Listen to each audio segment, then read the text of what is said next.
Let's say آج خدا نہ خواستہ میری یادداشت چلی جاتی ہے، لیٹس سے کسی بھی وجہ سے کوئی ایکسیڈنٹ ہو گیا، نعوذ باللہ استغفر اللہ، کچھ ہو گیا، کسی کے ساتھ بھی ہو گیا، تو اس کے گھر والے کیا کرتے ہیں؟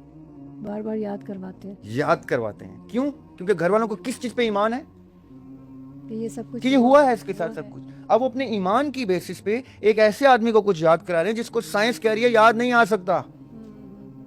اب ان کا ایمان اتنا پکا ہے کہ ان کا توکل اللہ پہ اسٹیبلش ہو جاتا ہے کہ ہم کروا کے چھوڑیں گے یاد، نام پوچھ رہے ہوتے ہیں، ہم یاد کروا کے چھوڑیں گے. اور موسٹ کیسز کیا ہوتا ہے کہ 20-30% میموری یاد بھی آ جاتی ہے. اب آپ نے سمجھنی ہے میری بات.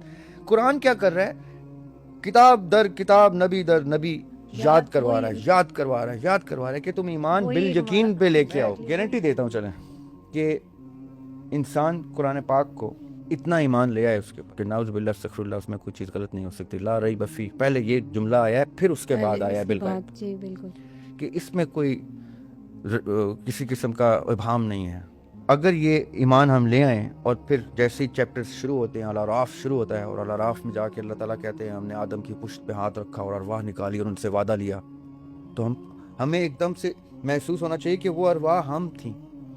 امیجنیشن تو آتی ہے، امیجنیشن سے ہی شروع ہوتا ہے. دیکھیں جیسے اب کسی کی یادداشت واپس لاتے ہیں تو اس کو وہ چیزیں تصویریں دکھاتے ہیں، اس کی امیجری کوئی اٹھانے کے لیے دکھاتے ہیں کہ یاد کرو یہ تمہاری تصویر ہے، تم چھوٹے تھے، تم ایسے تھے، تم ویسے تھے. یہ وہ امیجری سے ہی اس کو، اور ان کے توکل سے اور یقین سے اور کمٹمنٹ اینڈ کنوکشن سے اس کی میموری ریکال ہو جاتی ہے.